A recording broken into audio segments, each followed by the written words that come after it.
Eno ye program yo ensulo ey'enkya wano ku 3 ABN TV. Yiga okutandika olunaku ne Katonda.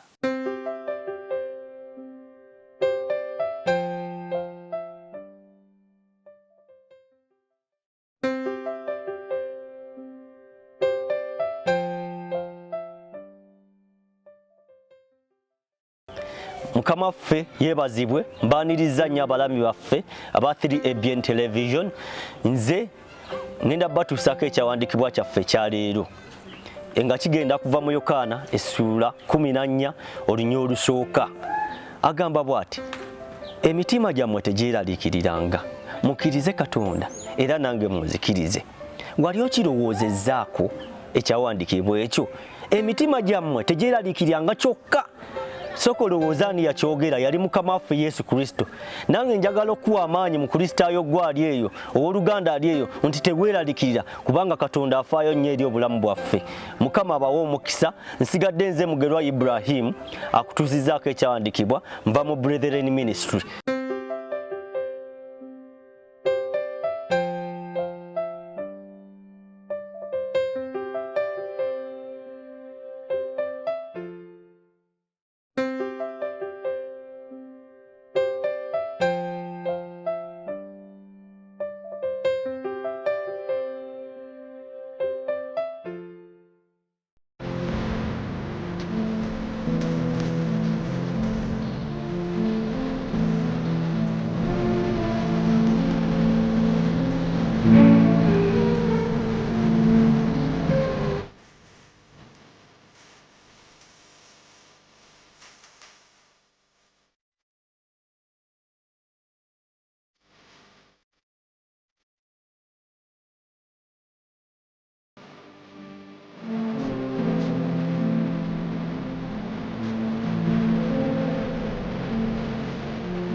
Atenderezebwe Mukama kubanga awulidde bye musaba.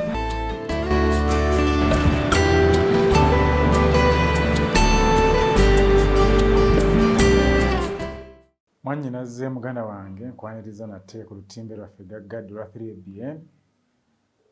Mu kanyomero kano mwe twewongera mikono gya Mukama nga tunagenda mu kutawaana kwa mirimu gyaffe. Sawa zino zennyini 12 tubeera ne kitundu kino mwe tusinziza mwe tuyigire ekigambo kya Katonda ne twewonga gyali tuleka tugenda n'emikisa gye kuyita mu lunaku. N'ekyeno yaleero mwebaza kubanga atukeesezza nga tukyali balamu, era mwebaza atuyisizza mu budde obw'ekiro omubi mwe yeegazaanyiza, naye tukwebaza Katonda waffe kubanga otaddeko olukomeraalo.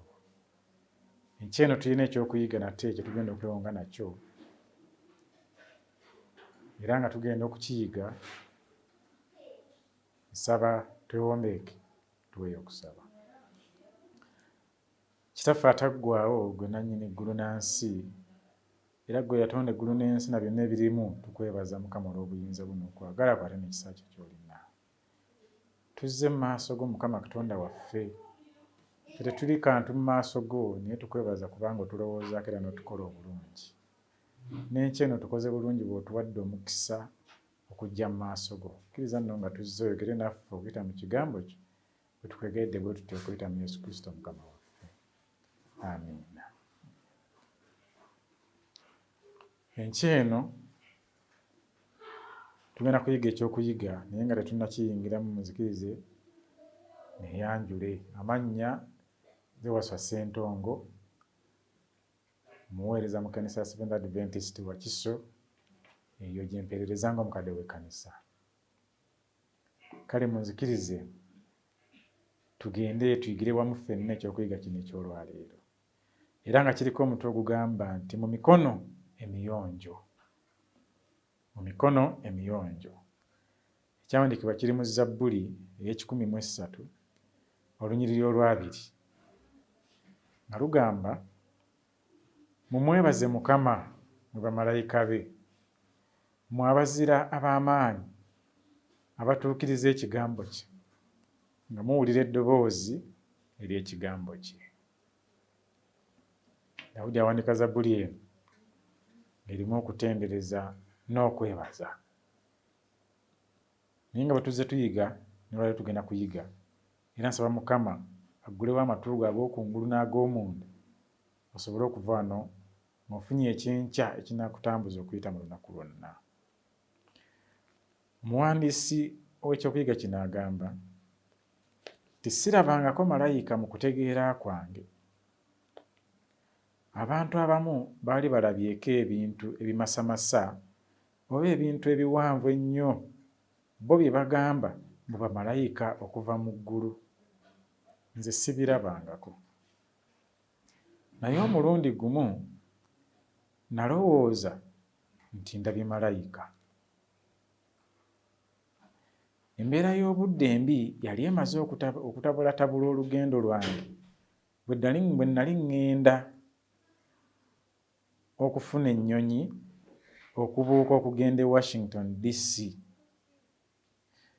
Emmotoka yaffe bwe yafa nga tuli we zinywera amafuta e Ohio nga kyeraga bulungi nti sijja kusobola kutuuka ku kisaawe mu budde.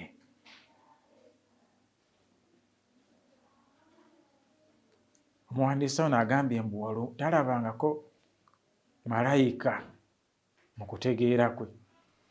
Naye waliwo lumu lwe yalowooza nti alabye malayika. Lwaki? Nti waliwo ebifaananyi by'asiiga mu bwongo bwe byalowooza nti malayika ateekwa kuba ng'afaanana bw'ati ng'ali bw'ati ng'ali bw'ati. Era bwe yalaba ekifaananyi ekyo yalowooza nti alabye malayika. Naye biki ebyaddirira? Ka tugende mu maaso twongere okuyiga. Agamba nti embeera y'obudde yali etabuse. Agamba nti awo we nalabira omusajja omulungi nga muwanvu wakatakketakke ekirevu nga kyali kya langi ya kikomo eyakkiriza okukebera emmotoka yaffe. Yali atunuulira ddala nga bwe nasuubira malayika bwe yali alina okufaanana mu kifaananyi ky'abantu bwe yandibadde.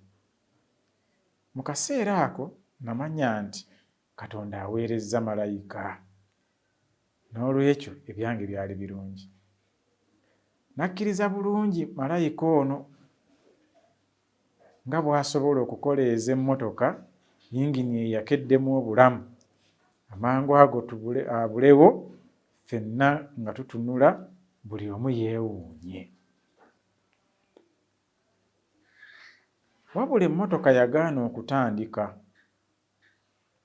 era n'Omusamaliya omulungi n'akkiriza nga bw'atalina kinene kyamanyi ku bya mmotoka.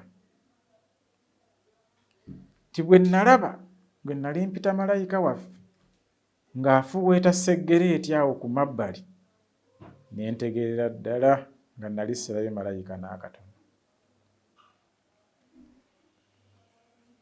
Bwe nsooka ne nnyimirirako awo, omuwandiisi ono agamba nti waliwo ekifaananyi kye yali yasiiga mu bwongo bwe nti ddala malayika bw'ati bw'afaanana, era bwe yalaba ayagala okufaananako ekyo yakkiriza nti alabye malayika.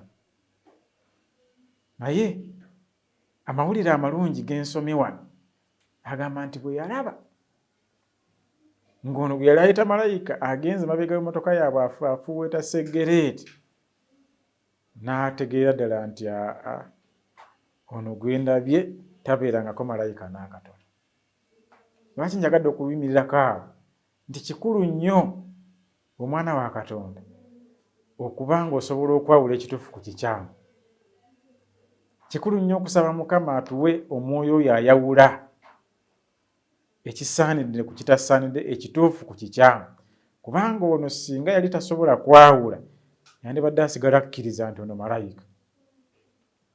Baganda baffe ne bannyinaffe bangi bali gye bali eyo nga bali mu bintu ebirabikanga naye nga si byebyo. Oyinza okuba eyo ng'olinda mu kintu ekirabikanga okusinza Katonda naye nga ekyamazima si kusinza Katonda. Bangi ono yali amuyita malayika, bangi bayinza okulabikanga abaweereza ba Katonda naye nga si baweereza ba Katonda. Bayinza okulabikanga abasajja ba Katonda oba abakazi ba Katonda naye ng'ekyamazima si basajja ba Katonda. Naye kiki ky'ogenda okukozesa okupima? Kubanga kitwetaagisa. Omusajja ono yapima yakozesa minza naga nti teri malayika asobola kufuuwa seggereeti kusinziira ku byemanyi ku bamalayika. Biki byogenda okukozesa ng'ebipima okusobola okwawula ekituufu ku kikyamu? Waliwo ebintu ebiyinza okubeerawo n'olowooza nti bye bituufu. Waliwo abantu b'oyinza okusisinkana n'olowooza nti osisinkanye ekintu ekituufu.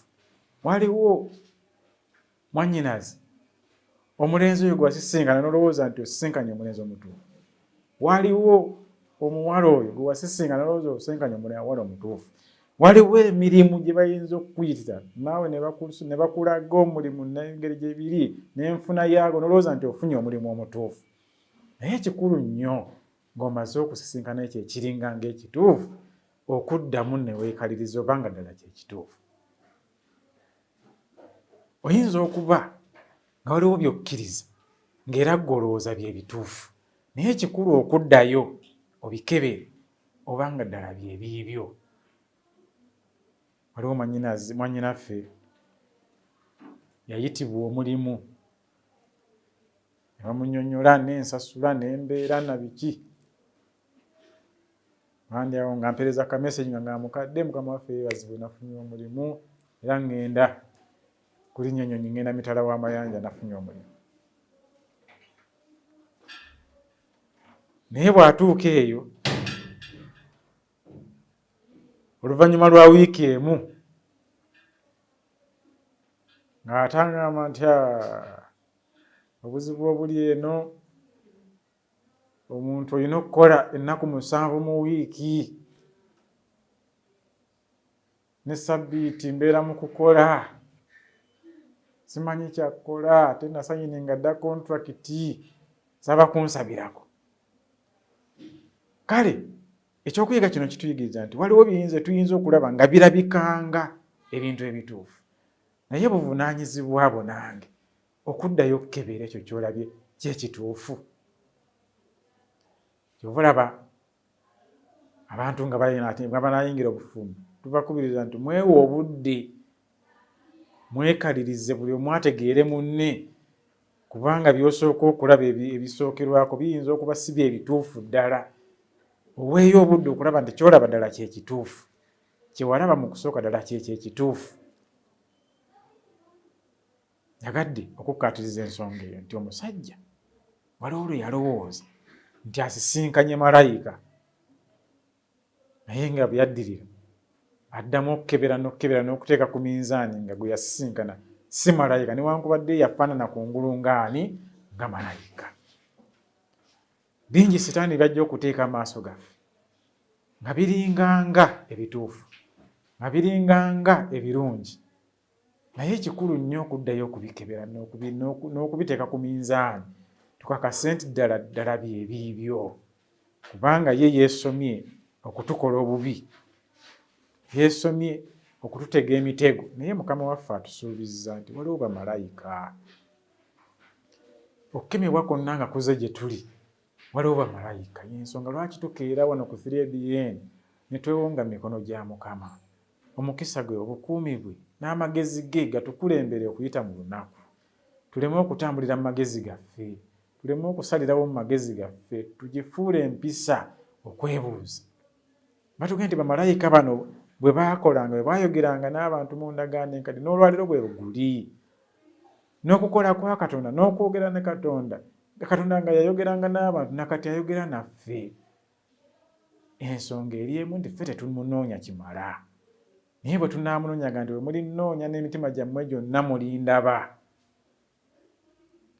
Oboolyawo tetumunoonya na mitima gyaffe, tumunoonya na birowoozo byaffe.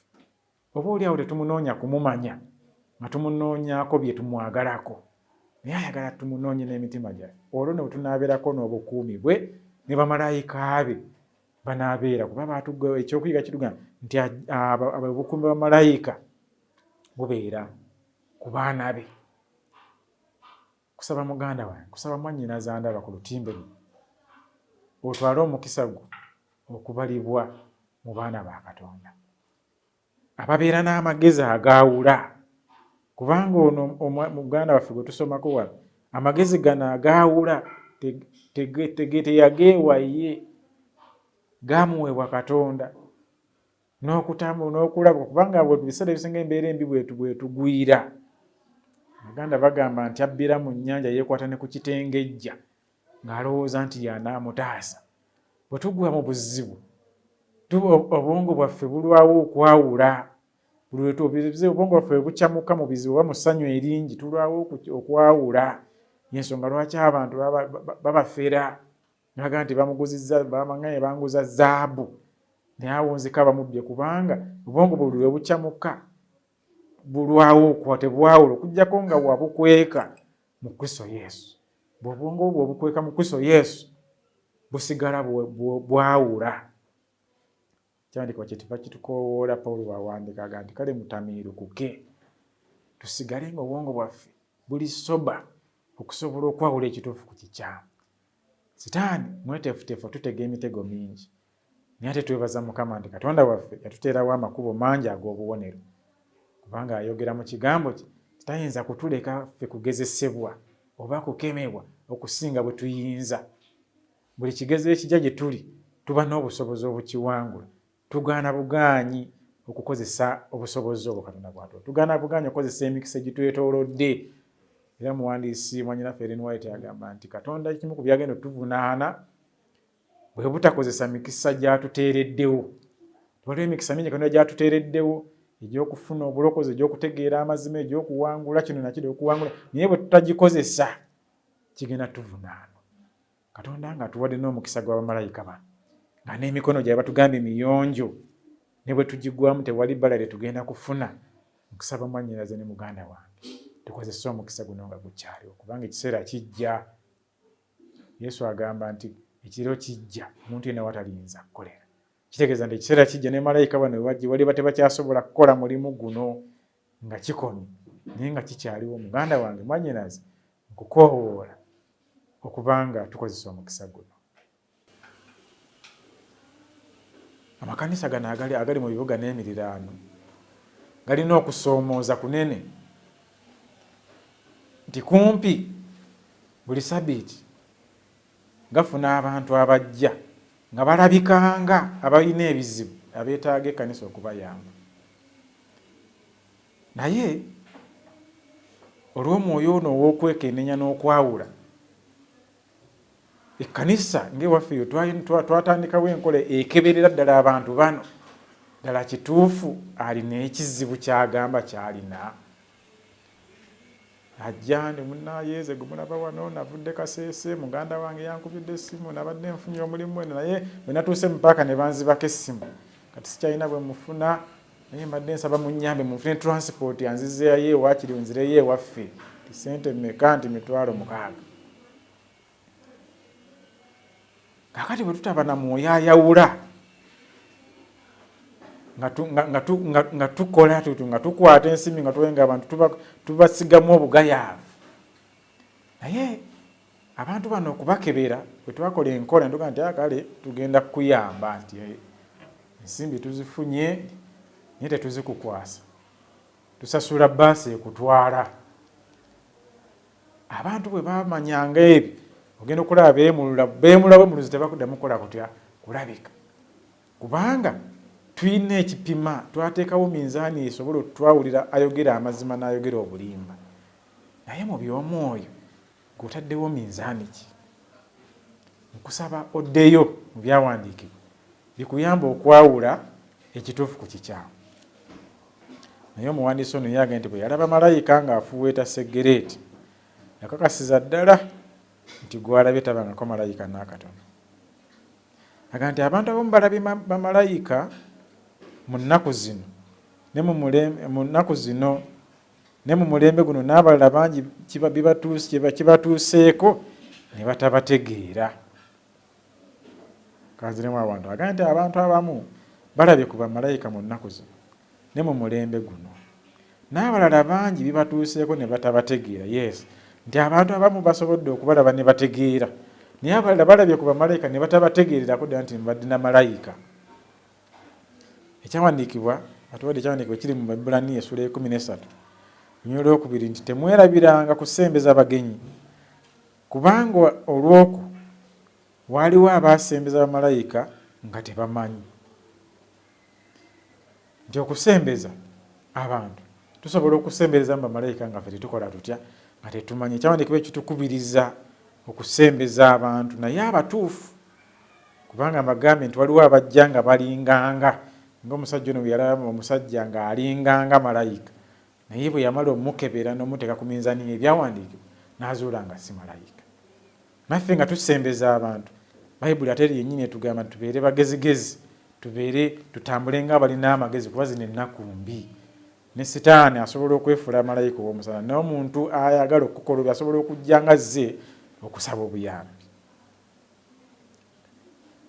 Kale omuwandiisi ono agamba nti bano gy'emyoyo egiweereza, Ebbulaniya bw'agamba 1:14, egy'amaanyi, era Katonda atugumya mu myoyo gyaffe ng'aweereza malayika bano okuba ku lwaffe wakati mu lutalo olw'obulungi n'obubi.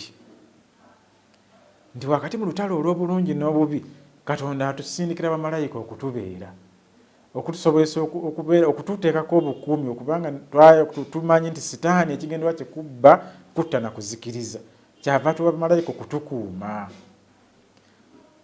kubanga tayagala kabi konna kututuukako olw'obulungi bw'atwagaliza. Agambye nti wakati mu lutalo olw'obulungi n'obubi Katonda atuweereza bamalayika awatali kubuusabuusa, okufaanana nga bamalayika bwe baweereza eri abantu ba Katonda mu biseera bwe baweereza abantu ba Katonda mu biseera eby'endagaano enkadde. Bamalayika ab'eggulu bali mu keetalo leero okuweereza obuweereza obw'okusaasira n'okuyamba. Basebo ne bannyawo, bamalayika naguno gujja bali mu kuweereza, naye batuweereza mu buweereza obw'okusaasira n'okuyamba. Batuyamba mu bunafu bwaffe, batuyamba mu kulemwa kwaffe, batuyamba ne batufuukira engabo ekwata obusaale bwo, batuyamba okutukugira obubi nga butusemberedde ne buteekako olukomera abo.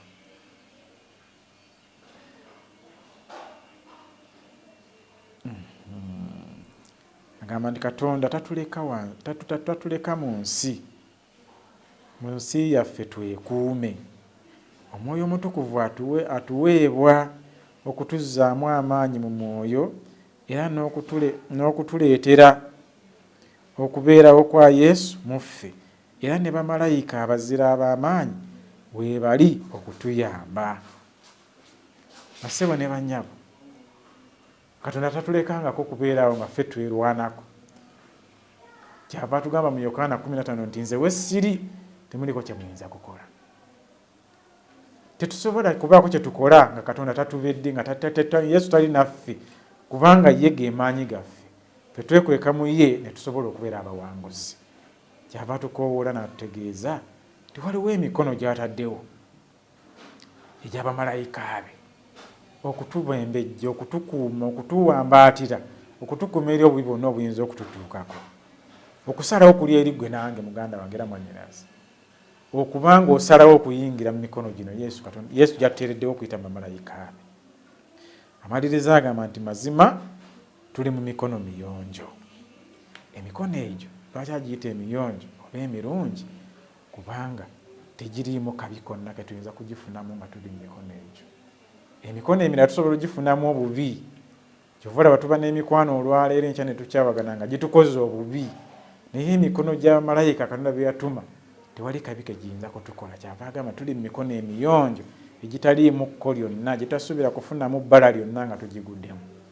Emikono egyo mwannyinaze na muganda wange andaba, gye nkukoowoola okkirize okugwamu, kubanga mu gyo mugenda okufunira emirembe, mu gyo mugenda okufunira obukuumi, mu gyo mwe muli obuwanguzi kuba Yesu Kristo Mukama waffe. Amen. Katwebaze. Tukwebaza Kitaffe omwagalwa olw'enteekateeka y'engazi ey'obulokozi bwaffe gye wakola. Teyatandikira teyakoma ku kufa kwa Yesu Kristo ku musaalaba kwokka, naye tulabye ng'oyo watuterawo n'ejjira y'abamalayika okutukuuma. Emikono emiyonjo egyo gye balina byeyagala bakozese nga bakuuma ffe abaana bo. Tukwebaza nno ekitiibwa kye watuwa nti ffe aboonoonya abaana b'abantu ate n'otuwa bamalayika abo abatukuvu okubeera abakuumi baffe. enteekateeka zo zisukka amagezi gaffe ng'ekigambo kyo bwe kiri. Ffe ababa babi ate ne tukuumwa abatukuvu era abatuukirivu. Naye tukwebaza olw'omukisa ogwo gw'otuwadde. Kusaba nno Mukama nga nkwegaira omukisa ogwo tuleme gukozesa obubi. Naye ka tukozese omukisa gw'obukuumi bwo nga gukyaliwo. Tukunoonye tukulabe kubanga tumanyi nga buli akunoonya akulaba. Era nga tukulabye otunyweze. Omubi yeesomye okutukwakkula okutujja w'oli. Naye tukwegedde Kitaffe omwagala otunywereze wansi w'omukono gwo ogw'obukuumi era ogw'obulokozi. Okutuusa lulikomyawo obwakabaka bw'otusange Mukama nga tweteeseteese. Bwetyo bwe tukusabye n'okwebaza okuyita mu Yesu Kristo Mukama waffe. Amiina. Yiga okutandika olunaku ne Katonda. Olwo nno ebisuubizo bye birabike gy'oli.